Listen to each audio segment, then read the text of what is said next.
বাংলাদেশের নারী জাগরণ ও ক্ষমতায়নে সাবেক প্রধানমন্ত্রী বেগম জিয়াকে বেগম রোকেয়ার পরবর্তী সময়ের এক মহীয়সী নারী হিসেবে অভিহিত করেছেন বিএনপি মনোনীত ধানের শীষের প্রার্থী অ্যাডভোকেট শফিকুল হক মিলন।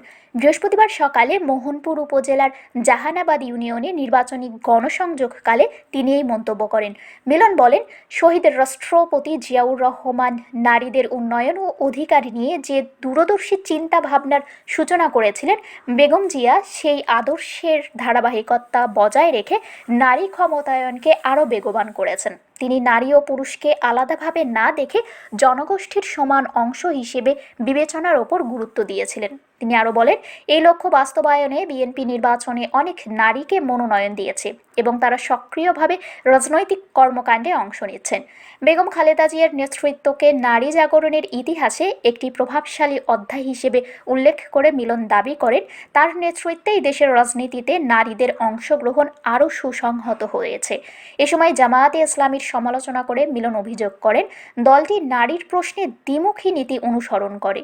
1947 সালের দেশভাগ এবং 1971 সালের মুক্তিযুদ্ধের সময় তাদের অবস্থানের প্রসঙ্গ টেনে তিনি বলেন, বর্তমানে নারীদের নিয়ে কুরুচিপূর্ণ মন্তব্যও করা হচ্ছে। তার দাবি, একদিকে নারী ক্ষমতায়নের কথা বলা হলেও বাস্তবে জামায়াত নির্বাচনে একজন নারী প্রার্থীও দেয়নি। মিলন বলেন, বিএনপি নারীদের মূল্যায়ন ও পারদর্শিতার ভিত্তিতে রাজনৈতিক সুযোগ দেওয়ার বিষয়ে অঙ্গীকারাবদ্ধ। একই সঙ্গে তিনি নির্বাচনে অংশগ্রহণকারী সব পক্ষকে শান্তিপূর্ণ পরিবেশ বজায় রাখার আহ্বান জানান এবং কোনো দেশের বিশৃঙ্খলা সৃষ্টি না করতে দেশবাসীর প্রতি উদাত্ত আহ্বান জানান।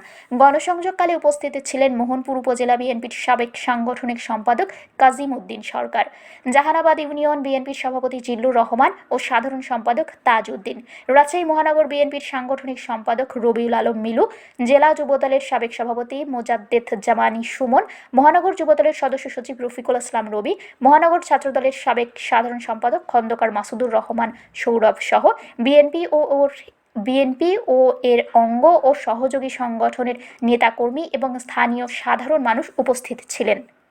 এটা হচ্ছে যে জামাতের সবসময় ডাবল স্ট্যান্ডে থাকে। আমরা ওদের অতীত ইতিহাস পর্যালোচনা করলে সেটাই পাই। জমিয়তে ইসলামী হিন্দুস্তান মওদুদি 1947 সালে মওদুদি সাহেব যখন আমাদের দেশ বিভাজন হয় হচ্ছে ভারত আর পাকিস্তান, সেই সময় ভারতের পক্ষে তাদের অবস্থান ছিল এবং পাকিস্তানের সময়তে ওদের অবস্থান ছিল। বাংলাদেশের সাথে যখন যুদ্ধ হয় তখন তাদের অবস্থান ছিল পাকিস্তানের পক্ষে। এখন যে নির্বাচন হচ্ছে, নির্বাচনের বিপক্ষে তাদের অবস্থান ছিল। কখনো বলেছিল যে পিআর পদ্ধতি, কখনো বলেছিল যে মানে বিভিন্ন রকম ইস্যু নিয়ে লেভেল প্লেইং ফিল্ড। এখন নির্বাচনে আসার পরেও নারীদের ক্ষেত্রে তাদের ডাবল স্ট্যান্ড। একদিকে নারীদের ক্ষমতায়নের কথা বলছেন, আর একদিকে নারীদেরকে নিয়ে অশোভনীয় বক্তব্য করছেন, মন্তব্য করছেন। আবার একটা নারীকেও এখন পর্যন্ত উনি মনোনয়ন দেন নাই। জামাত ইসলামরা একজনকেও মনোনয়ন দেয় নাই। তার মানে কি, নারীর ক্ষমতার আদৌ তারা চায় কিনা তারা জানে। আমাদের বক্তব্য হচ্ছে পরিষ্কার যে আমরা নারী এবং পুরুষকে আমরা আলাদাভাবে দেখতে চাই না। আমরা জানি যে আমাদের যে জনগোষ্ঠী আছে সেই জনগোষ্ঠীর সমান অংশই হচ্ছে নারীরা। সুতরাং এখানে যে বিষয়ে পারদর্শী তাদেরকে আমরা সেভাবেই মূল্যায়ন করতে চাই। দেখেন আমাদের নির্বাচনে আমাদের এর আগে যেমন প্রধানমন্ত্রী ছিলেন বেগম খালেদা জিয়া, এখনো অনেক মেয়েদেরকে আমরা নমিনেশন দিচ্ছি, তারা কাজ করছে এবং আমাদের নারী নেত্রীরা আপনাদের সাথে আছে। এবং মেয়েদের যে জাগরণ, এটা হচ্ছে জিয়াউর রহমান সাহেব যেমন নারীদেরকে নিয়ে কাজ করেছেন, তাদের বিষয় চিন্তাভাবনা করেছেন। বেগম খালেদা জিয়াও হচ্ছে, আমার তো মনে হয় যে বেগম রোকেয়ার পরে বেগম খালেদা জিয়াও নারী জাগরণের একটা মহিষী নারী। সুতরাং এই জন্য আমরা মনে করি যে জামাতকে নিয়ে কথা সেরকম কোনো কথাবার্তা নাই আমাদের, কারণ তাদের বরাবরই তারা ডাবল স্ট্যান্ডে থাকে। এখন আমার অনুরোধ, যারা আমরা নির্বাচনে অংশগ্রহণ করেছি সেই হিসাবে, যে সবাই যেন আমরা নির্বাচনের পরিবেশটাকে ধরে রাখি, নির্বাচনের পরিবেশ বিনষ্ট হয় এরকম কোনো কর্মকাণ্ড আমরা না করি। এটাই আমার পবা মোহনপুরবাসীর কাছে আমার অনুরোধ। শারমিন শিমু, বরেন্দ্র টেলিভিশন।